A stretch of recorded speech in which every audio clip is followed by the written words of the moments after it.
should have. What time have you got? We've got 3:58. 3:59, just Yeah, looked over. that's all Yeah, I think we're pretty much lock in step.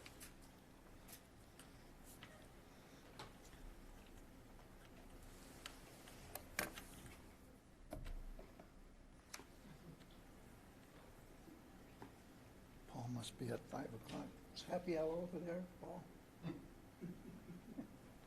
Where is he? It's in New York.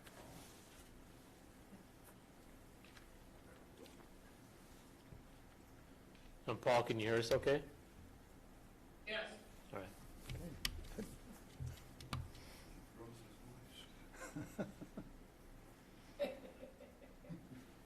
How's New York?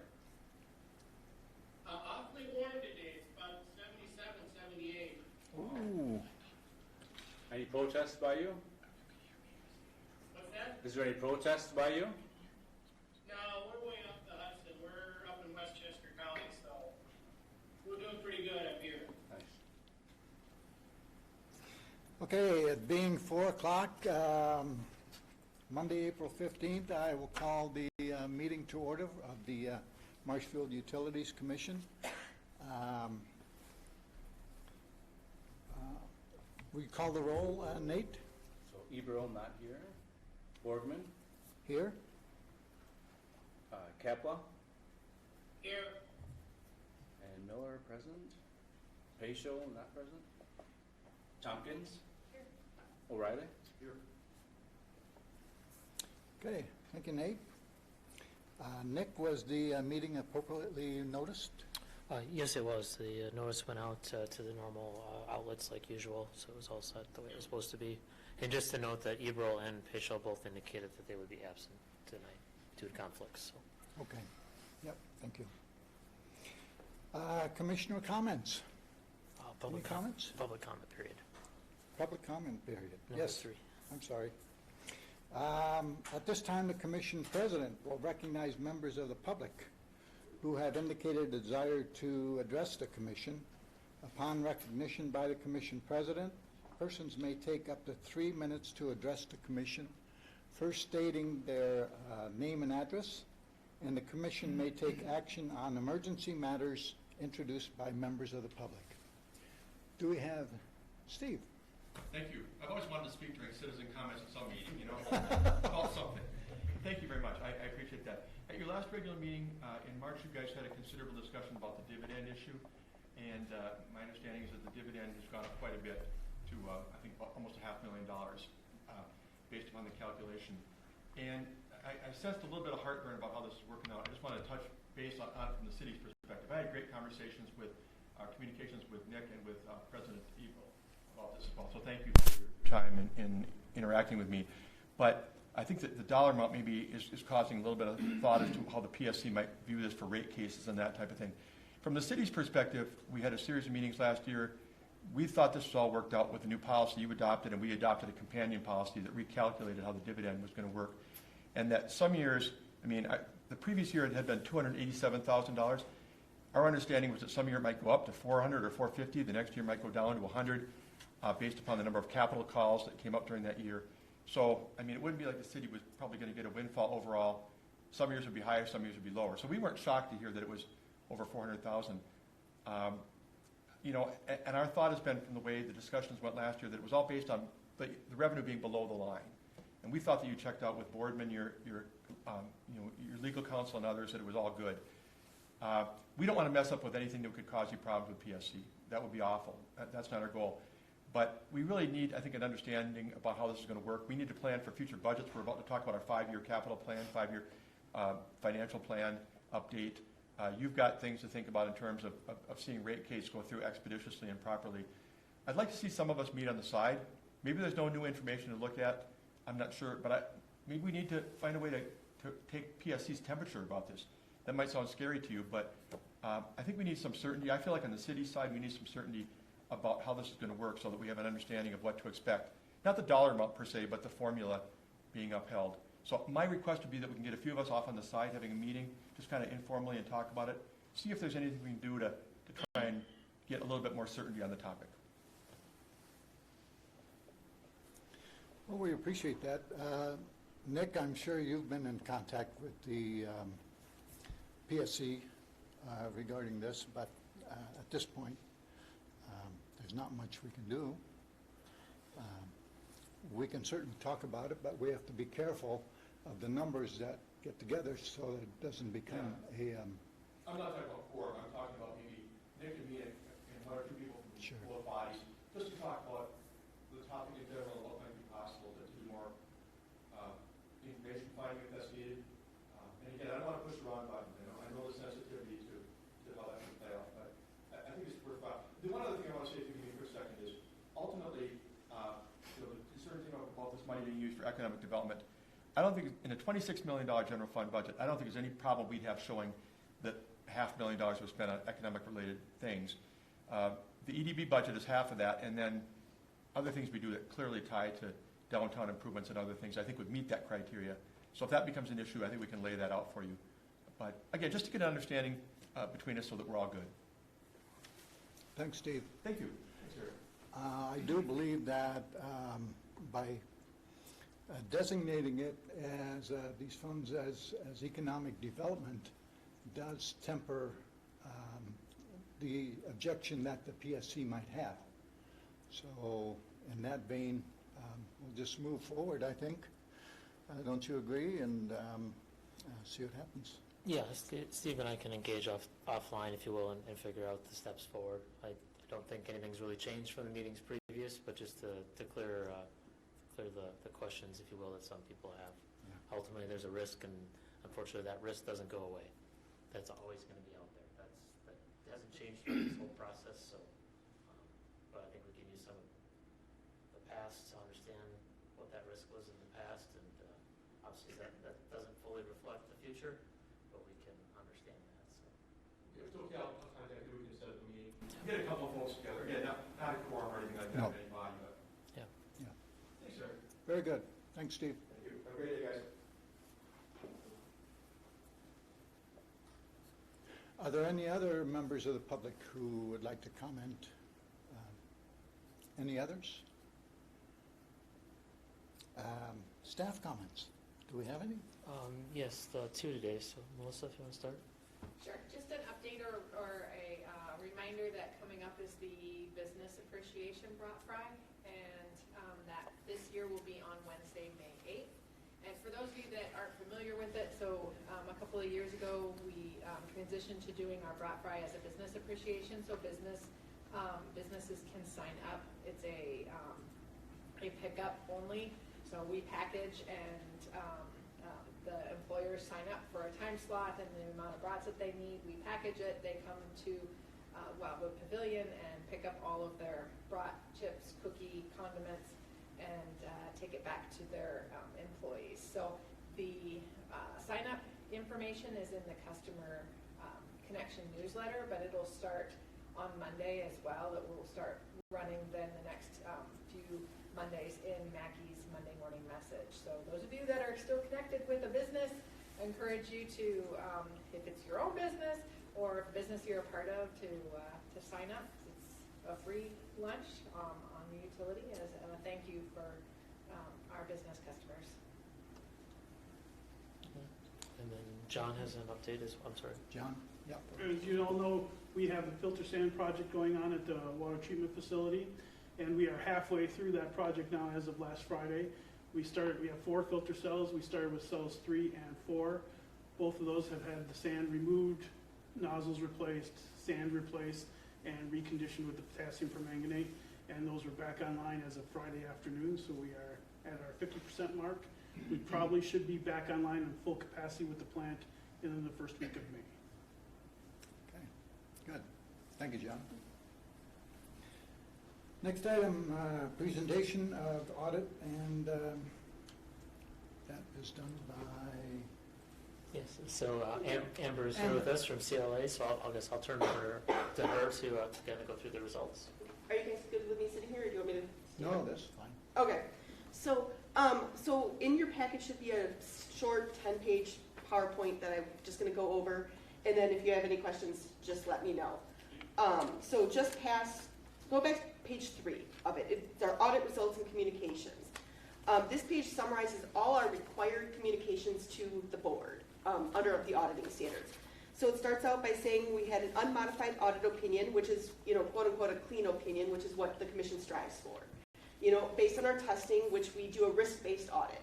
We come in and we talk to your personnel and figure out what activities happened during the year, what are your internal controls, various different things from there, and from there determine where do we need to focus our testing on? Do we need to focus it on, we usually spend a lot of time on capital and revenues or anything, but, are there other areas that maybe are more higher risk that we need to spend our time on? And from there we pick samples. We don't test every single transaction, otherwise we'd probably still be here doing the audit.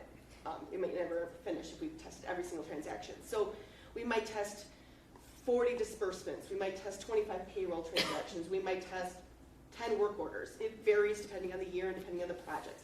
And so ultimately we come up with a determination based on that, is there anything materially misstated in the financial statement numbers that were given to us? And also that includes the financial statement footnotes and information from there. And overall, we didn't find anything that was materially misstated that wasn't ultimately corrected, which is what you end up with that clean opinion.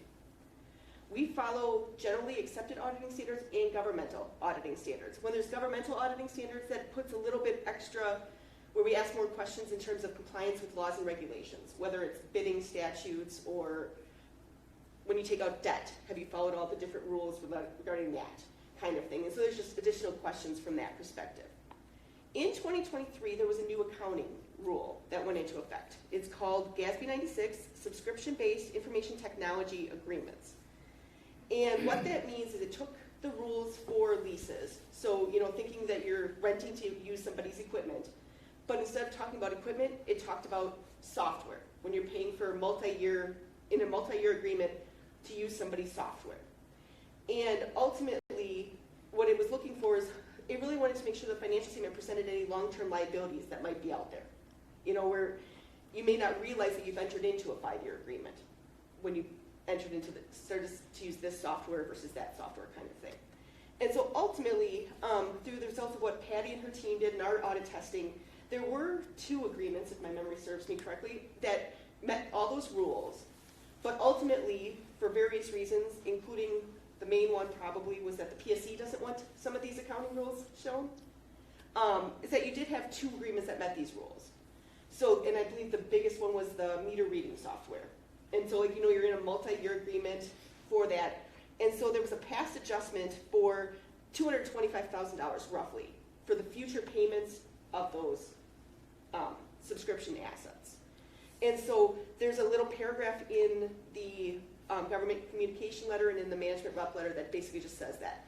From our perspective, it was above one threshold, so we had to report it out to you, but it wasn't so big that we considered it materially misleading to your readers of your financial statements that you left it off. So that's your biggest change for your financial statements for 2023. And again, it didn't really change anything because you didn't actually record it.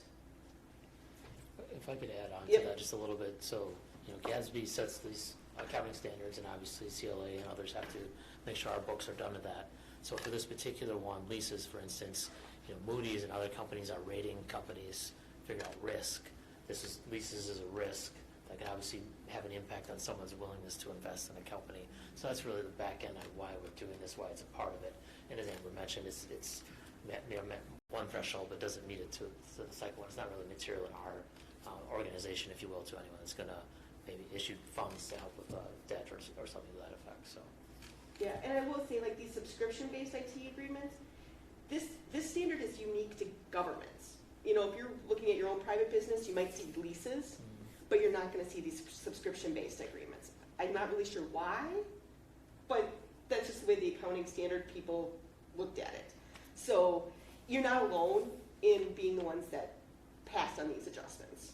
That's kind of more or less what we've been seeing is more the norm with these, is that, it just didn't rise to anything being significant enough. But again, it's just something to be aware of that, potentially if you ever bought new software for your accounting system or something like that, it might trigger something, but it all depends on how that agreement is written. And that's what a lot of these things determine how that agreement is written.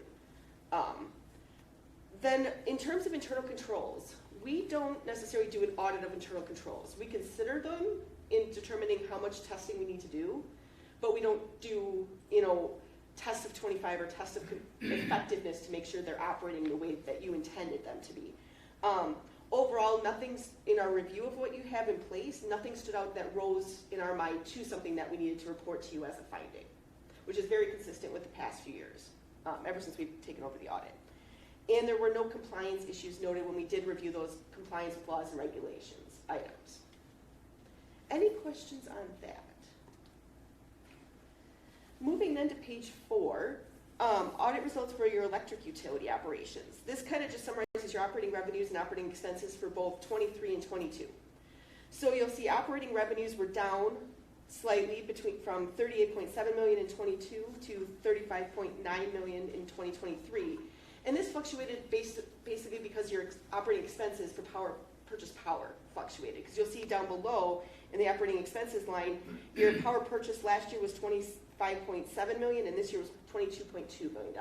So obviously that plays into how the monthly billing rates are done every year. Overall, your operating income was $3.4 million compared to $3.3 million the year before. Page 5 then just is a chart showing the different components of your revenues, just so you can see visually how much you really get from residential versus your industrial power versus different categories, just so you understand where, if all of a sudden something changed, if you lost a big industrial customer, maybe that would have an impact on your overall revenues or different things like that. This graph is pretty consistent with year to year overall because you haven't had significant fluctuations in your customer base. Page 6 then goes over your water utility results. So there were a total of $6.4 million of revenue compared to $4.6 million of expenses, leading to an operating income of $1.7 million. Overall, it was comparable to 2022. There was a little higher revenue and a little higher expenses compared to the prior year. And obviously that can fluctuate every year depending on the nature of the projects going on as well. Or if you had more water main breaks one year versus anything else, that all plays into those fluctuating costs. Page 7 as well is another just graph chart showing you where the bulk of the revenues come from so you can understand the nature of what could be fluctuated one year or the other.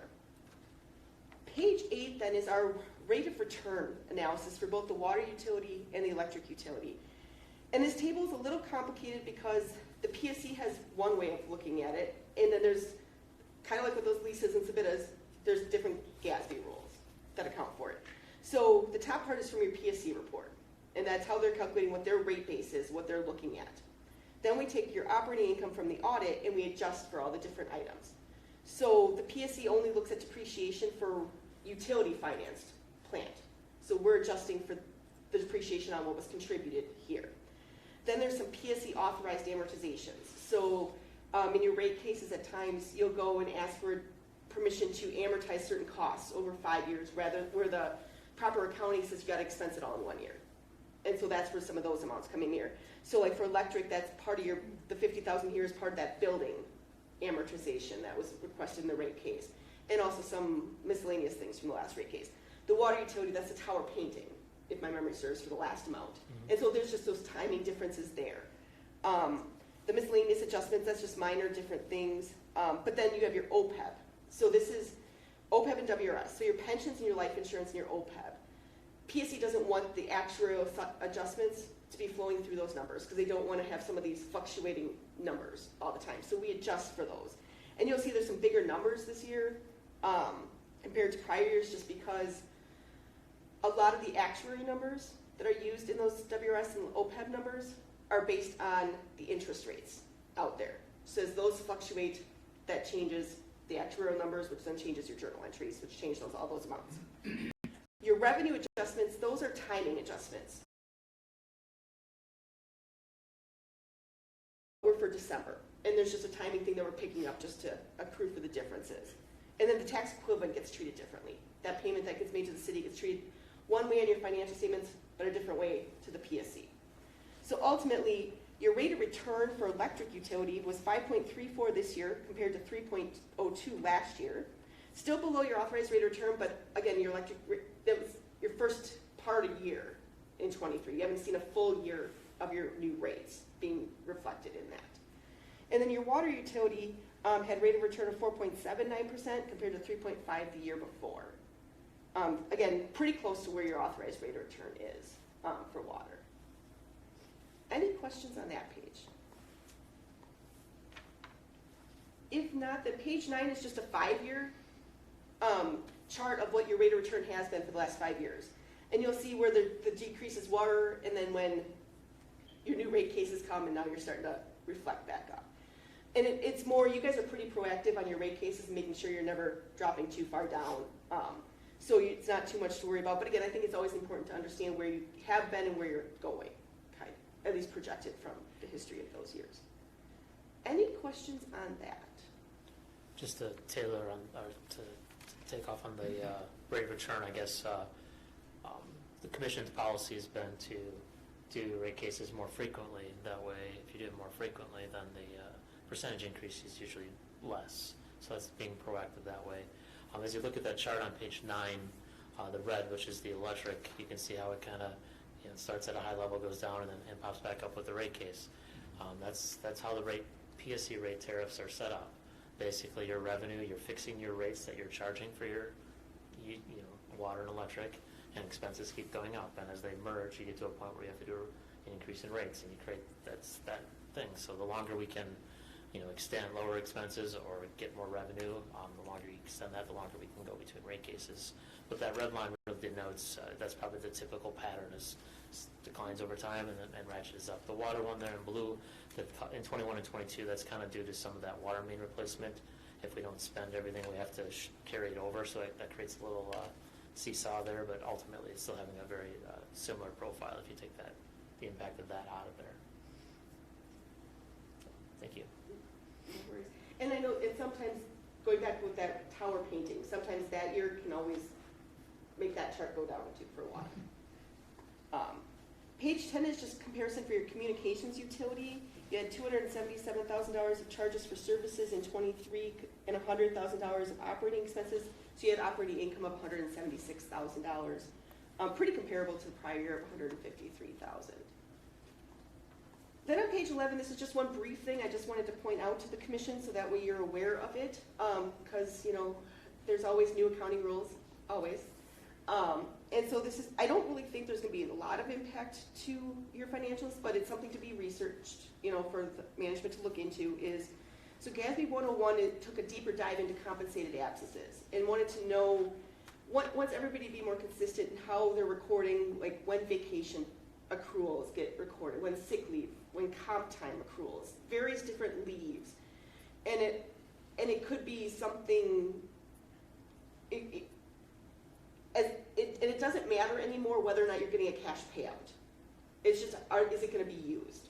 So if there's a sick leave balance there at the end of December, and it can be used in January, it needs to be listed as a outstanding balance because it's related to service earned or service rendered in the prior year.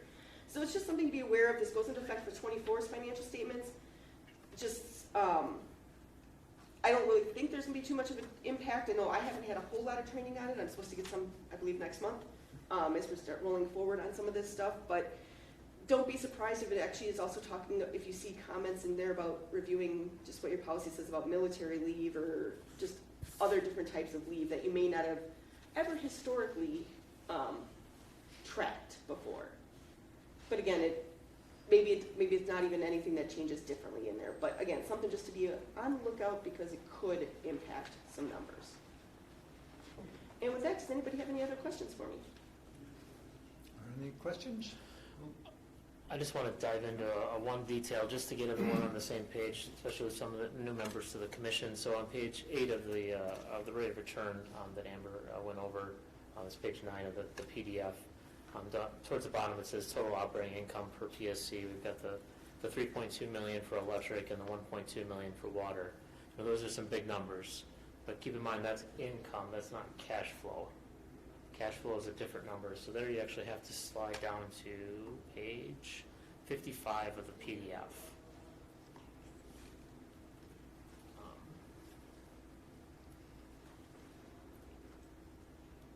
It's a ways down, I'll let you get there. And yes, unfortunately there's multiple documents here, so you can't use the page numbers at the bottom, you got to use at the top there. So you can see that's the statement of cash flows. And if you look at the bottom, you can see the cash and cash equivalents at the beginning of the year was 31.7 million, and the cash and cash equivalents at the end of the year is 30.5 million. So we've, unfortunately, when you look at that from a cash flow perspective, we lost 1.2 million. However, that was known and that was actually forecasted. If you go back prior to your time on the budget that the team put together in 2022 for 2023, we had forecasted about a $1.4 million loss. And that's attributable to the building project. We still had expenses from there that we had cash that we got from financing previously, but we were sending that out to different vendors. We also had the PFAS treatment, some other components to that. So I just want to, sometimes we talk about cash position. This is just showing that we actually, spent some of our cash this past year compared to increasing. And that was obviously, like I said, part of the budget process. So.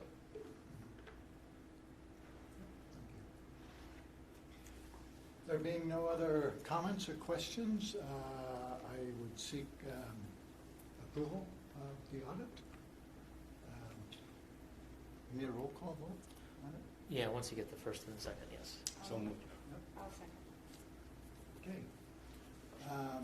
Moved by Nate and seconded by Natasha. All those in favor? We'll have Jessica do roll call now. Oh, do a roll call? Harry, Yes. Mike, Yes. Natasha, Yes. Paul, Yes. Nate, Yes. Okay. All in favor? Motion passes. Motion passes. Thank you. Thank you, Amber. have a good Thank afternoon. you.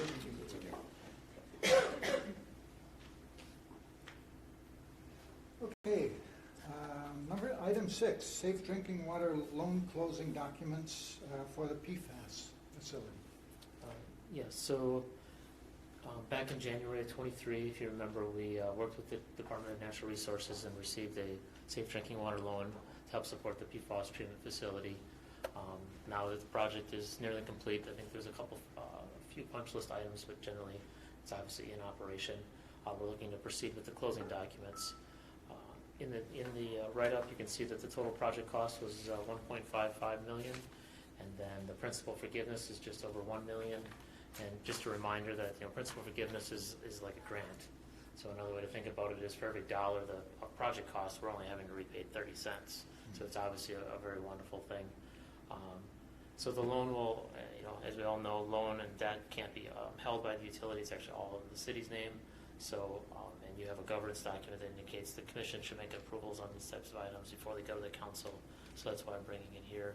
So looking for your approval and then just a recommendation to the council, the common council for approval as well. I see the interest rate is only a little over 2%. Yeah, that's a very favorable rate too. Very, very favorable. Yeah. Yes. And you'll notice the term is 5 years, and that's due to the useful life of the asset versus a normal 20-year issuance. Okay, then I would seek approval of these loan documents and to forward it on to the common council for approval. Motion to approve. Mike makes the motion to approve, Second. second by Nate. All those in favor? Can I ask a question? Oh, question, yes. So I was just wondering, are we taking out the loan because the money that's in the money market accounts and in the investments, their interest rate is higher at the moment? No, it's so with a safe drinking water loan or even a clean drinking water loan like the city received for the wastewater, you have to go through this loan process. The interest is what provides additional funds so that they can do more loans down the road. I tried to convince them to let us pay cash for our part, but they wouldn't let us do that. So we have to go through the process. Okay, and then we borrow from them so that they can use the interest? Are we borrowing from? Yeah, it's from the Sure. state. Yeah, From the state. for the 448,000 roughly. Yeah. Great, thank you. Okay, it's been moved and seconded. roll call, Yep. Roll call, please. Harry, Yes. Mike, Yes. Natasha, Yes. Paul, Yes. Nate, Yes. thank you. Okay, and the motion passes. Thank you. Next item number 7, Economic Development Board quarterly update. turn it over to Paul, do you Paul. want to do this? Certainly. Thank you. Okay, I'm going to start out with some good news, bad news. After 2 years of searching, the city did hire an assistant city administrator, and one of the key parts of that position was for the person to oversee the economic development committee.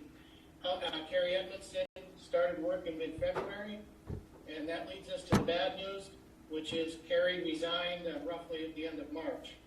And so no details were given to the EDB board other than it just did not work out. And so at this point, it looks like we're probably back to recruiting. So unfortunately, the ED board still lacks that person. We are relying on Steve Mark to help us out as he has been the past 2 years. So we'll see where that takes us. The second item is the 205 fund. The balance in the 205 fund is $946,000 in round numbers. About half of that is restricted. It's held basically back due to the lots in Daniel's addition that have been sold, but where construction hasn't started as yet. Worst case scenario is that given the way that those purchase agreements were written, it is possible that money might have to be repaid to the purchasers if they don't continue within a certain time frame to begin construction. On a positive side, I believe one additional lot has been purchased this spring, so hopefully things will start to move forward from there. Third item is the application for 123 acres in the Yellowstone Business Park to join the Certified Sites Program through the Wisconsin Economic Development Corporation has been completed and has been approved by the WEDC. What Certified Sites Program does, it offers help from the WEDC in recruiting businesses. It also shows that our 123 acres is basically ready to build on and ready to go. So hopefully we'll see some activity as a result of this over this next few years. So I know the mayor mentioned in some of her comments, I think this past week, that one of her goals is to see that land developed by the time she steps aside as mayor. So hopefully we'll see some progress there. Another item is the West 2nd Street redevelopment project. It has begun meeting on a monthly basis with a consultant. They're right now in the process of interviewing the property owners and others, key players in that 2nd Street area. And so we don't have any more details, but they are starting to make that happen as well. Fifth item I had is that the EDB did approve, a resolution to the Common Council asking for some clarification of the Economic Development Board's ability to access funds already in the 205 account that are in addition to what the council approved in the budget. And basically, the request was to allow EDB access to those funds without further council approval. I do know that had been on the agenda, but then it was removed from the agenda for this past meeting. So I'm not sure where it goes from here, but just that was what the EDB had requested. And then lastly that I have is the EDB will begin at its main meeting a review of its bylaws. And the plan is to do this in sections of the bylaws so that over the course of probably about a 6-month period, the bylaws will be fully reviewed, and then to make it at least an annual event after that, because when we look back, the bylaws really hadn't been reviewed for about 5 years. So it's about time that we got them in order as well. So that's what I have from the EDB. Nick, is there anything else you want to add? No, I think you captured everything I had on my list. Okay, great. Thanks very much, Paul. Thanks, Paul. That's for discussion only, and no other action needs to be taken on that. Thanks again, Paul. Yep. Next item is presentation or value of the utility. A presentation to be made to the Common Council next month. Yes, so in the packet is the most recent copy of the presentation. It's, I would say it's in a final format or near its final format, although maybe a couple little tweaks here and there. The plan is to present this to the Common Council and Mayor in May. I've been working with Steve, but we haven't selected a date yet, so I'm not sure if it'll be the first or second meeting in May, but welcome any comments or feedback you guys might have. I think it looks very good from the slides that we've seen here. Yeah, Natasha. I just want to say kudos to whoever did this. I don't know who the staff person is. Jessica. It was really, really well done. Super easy to read, and there's a little bit of a skill of someone who can take a lot of information and make it clear for the layperson, and you have that ability. Thank you. So good job. Yeah, it was fantastic, and I did have a few questions about it, but I asked Nick, and maybe just when you do the presentation, some of those questions that I didn't know what those acronyms were or what this thing was, that you can explain that. Yeah, some of the ones you had pointed out were things I plan to expand on during the discussions. Great, thank you. Okay, so that will go to common council next month, correct? Yes, it will. Okay. Then, next on the agenda, item 9, commission orientation, a governance review. There are a number that were brought back from last month and updated. We'll go over those, and then we've got 5 new ones for this month. And I'm wondering, just in the, I know Mr. O'Reilly has another meeting here at 5:30, so just in the interest of time, would you mind if we move this item towards the end, and if we have time, we can capture it? Otherwise, just roll it into the next meeting. Just want to be, I mean, I don't think it's mission critical to have those done tonight, unless somebody really had a desire to jump into them. If that's okay with you. Yeah, good suggestion. Because it may take some time with 9 of those. Yeah, potentially, and there's one or two of them that has pretty substantial changes, so obviously it'd be great to get, obviously, if the full commission's meeting in the future month, to get everyone's feedback on it. The other option is, of course, to move it into next month when we have all our commissioners present again. Yeah, definitely, that would make sense too. Okay. I could move to table it to next month then, if that's what you're looking for. I mean, since it's a reoccurring one, I don't know if it'd just be, we don't necessarily, I don't think we need to have an official motion and such. Okay. We'll just, Move it. yeah, Okay. I can split it in the next month unless anyone objects. Nate, and I agree with Nate. I think we should table it for next month. Okay, great, thank you. It makes my job easier, because the next month I just recycle. Okay, very good. KPIs, number 10. Yes. Just a one-page document summary. Yeah, so this is the initial review of the KPI spreadsheet. So just to orientation a little bit there. So on the leftmost column, those are all of the different KPIs. The blue lines are those items that we only update annually, like mod rating, things of that sort. We only get annually, so that's why those are in blue. Whereas the green ones are quarterly updates. You'll see a number throughout of NAs, if you will. Obviously, there's a lot of some of those metrics weren't things that were tracked in the past, so we don't have information from a historical perspective to actually populate. So that's why you'll see NA in some areas. So the goal here is each quarter we'll bring this back to you, and basically next quarter will be the second quarter and the first quarter. So you're basically getting the previous and the current one every quarter. I realize it says 2023 is annual. Obviously, annual and the fourth quarter are somewhat the same. So it's just kind of the thought. You can see throughout, I think, if you look at the indicator column, you can see all the greens and yellows. I mean, ultimately, we want to have all greens there, and obviously reds are the, from a commissioner's perspective, I think that hopefully that's the easy review, is just to look at that column. Does everything look good or not? And if everything doesn't, then we can have some discussion. I think the two on there that are green, that are yellow right now, one of them was cash on hand, and obviously that's one. We're right on the metric. We're right on the edge there. A little, only a few days less than what we're shooting for is the minimum at 250.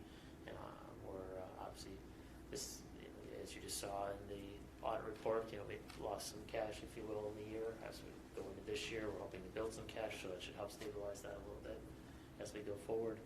And then the network time one, I think, is actually. After a little deeper dive on that this afternoon, we realized that that one should actually be green. The metric is 99.9, and we actually went to another digit there, and if you truncate it, it makes it green, basically. So we did have some downtime this past quarter due to some hardware issues, and they're trying to dive in hardware or potentially software.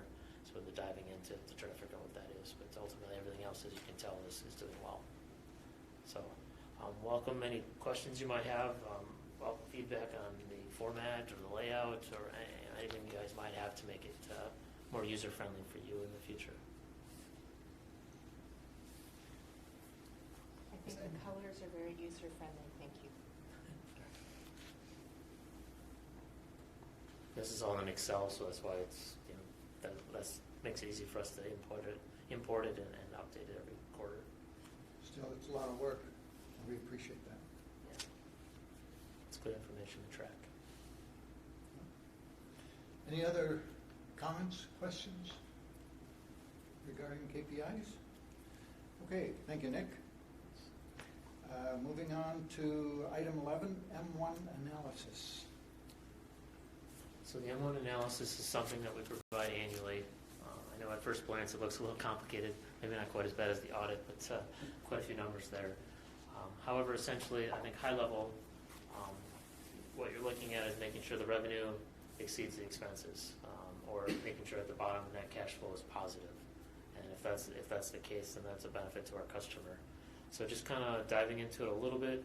On the top, you can see there are revenues from operating of M1, so that relates to us being in the market and being called to run, if it's tomorrow, the next day, whatever it might be.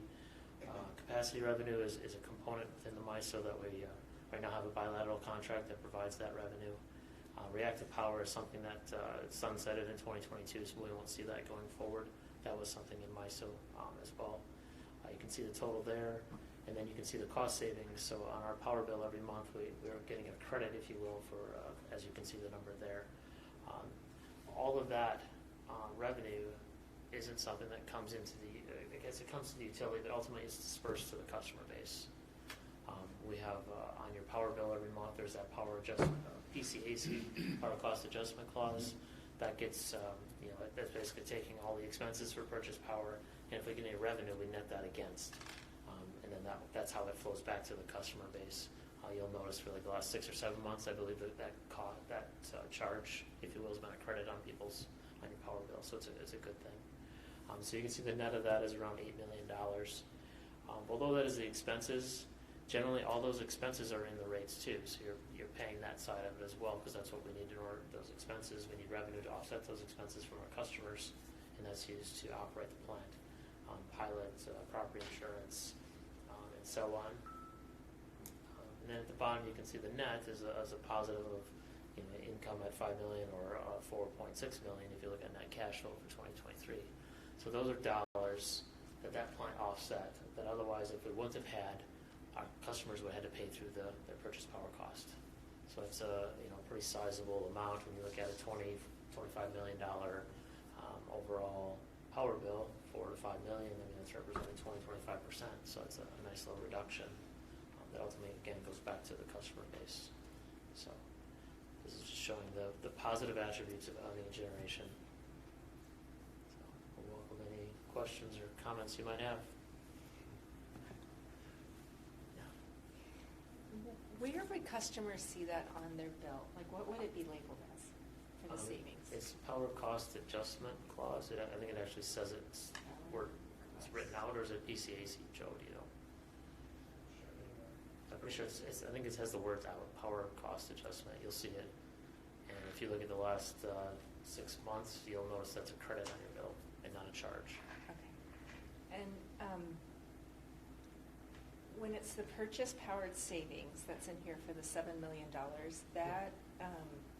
that is $7 million that Marshfield Utilities didn't have to purchase. Is that correct? Is that what that is? Yep. Okay. And so then, is that we didn't have to purchase it because we got it from this M1, or are we actually firing up that and using the power from there? Or is that too complicated? No, it's not. I mean, I think there's a lot of revenue sources for the power plant, okay? But if I boil it down to just 2 of them, one is the energy, which is the top line there, the revenue from operating. So that the guys are going out, they're spinning it out, they're producing the energy that we might be consuming. that's out of it. The other side is the capacity revenue, and that's just the revenue for the resource being available and there. And so that both the second line, it says capacity revenue, and then the savings, the cost savings is the other part, and I would say that's a capacity savings. So again, not from operating, just because we have the resource. Okay, capacity savings. Okay, cool, thank you.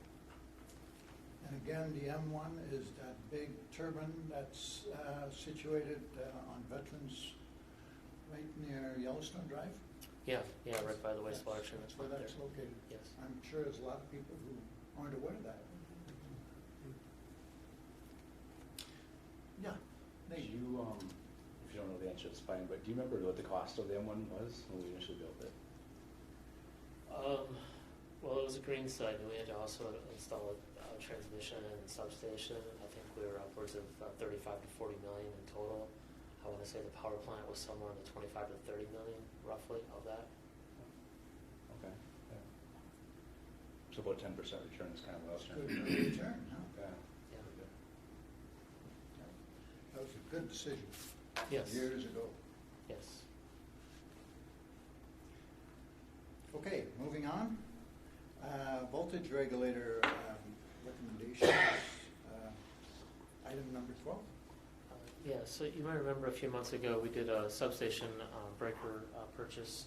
Again, that was a long lead time item, so this is another scenario, or another situation, I should say, where Tony and his teams identified some equipment that was in the future capital budget and just wants to start preemptively starting that process. And so since it's not in the 25, we don't have a 25 budget yet, specifically been approved, this is the mechanism that we need to go forward with getting the approval from the commission so that we can move it forward.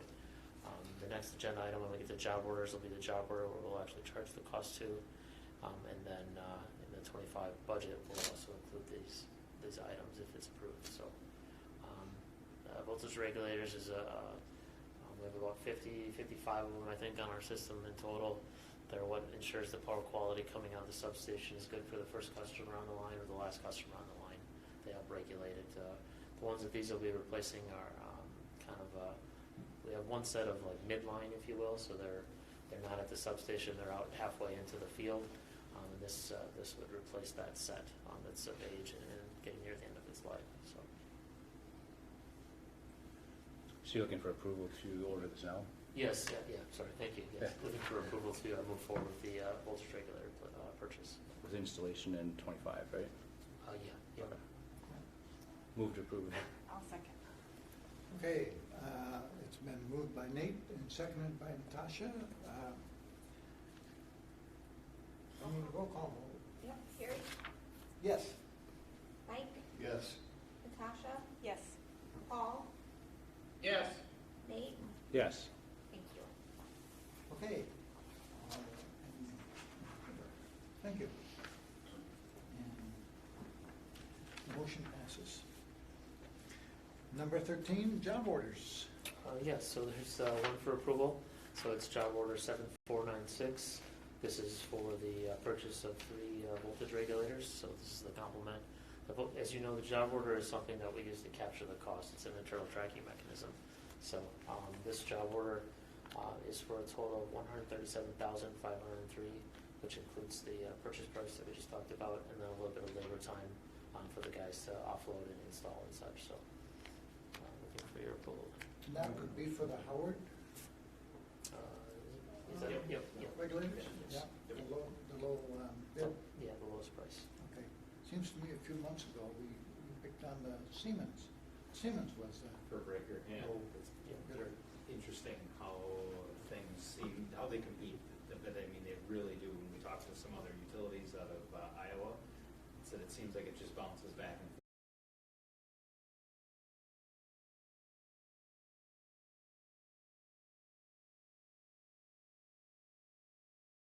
Approve. Okay, Mike makes the motion to approve. Second. Second. Nate seconds. Roll call vote, please. All right, Harry, Yes. Mike, Yes. Natasha, Yes. Paul, Yes. Nate, Yes. thank you. Okay, off over, all in favor? Yeah, the only other thing I would only other thing I would mention on the job order list that you can see below there, the third one, the job order 9379. So that's the, as you guys know, the mutual aid support that we sent to Kakana. That's, again, we use a job order to capture all that cost, so that's why it's listed on there. And we don't know the cost of those endeavors on the front end, because it's just really a time and material type situation. So, and it's fully reimbursed. Okay, very good. How many people do we have down there? We just had 4 for a matter of a few days, so it luckily was a short duration. Number 14, bills and payroll. That's for, Bills have been reviewed and certified good for payment. okay.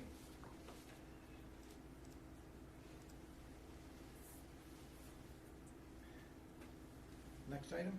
Approval of those as well, please. Do we need approvals? Yes. Yeah. I move to Oh, of approve course. the bills. Natasha, I'll second it. Can I do that? I think it's not It's not. preferred. I'll second it. All right, Mike, second. Okay, Harry, Approval. Harry, yes. Mike, Yes. Natasha, Yes. Paul, Yes. Nate, Yes. thank you. Okay, those have been approved, and payroll. Yes. Thank you. Previous meeting minutes. In March, can I get a motion to approve those minutes? Make motion to approve. I'll second. Mike and Nate seconded. All those in favor? No, roll call. Okay, Need a vote? yep, Harry, Yes. Mike, Yes. Natasha, Yes. Paul, Yes. Nate, Yes. thank you. Okay, and we've all read the financial reports that were passed out? Any, Oh, sorry, I was going to say, included this month are the March cash reports, and then we have the December 23 and the February 24 financial statements, just so we could put the December ones with when they were presenting the audit. so we have 2 months worth. Yep. Okay. And those are for information only. The only thing I would note is on the communication utility, looking forward, we had one of our customers determine that they didn't need all the services that we were providing, so we modified that contract with them. So that'll have a reduction in revenue. It's about $5,000 annually that'll reduce, but ultimately the customer didn't need the connection, if you will. So. Okay. Otherwise, welcome any questions or comments you guys might have. Any questions about the financials? Seeing none, then we'll move on to next meeting date, May 13th.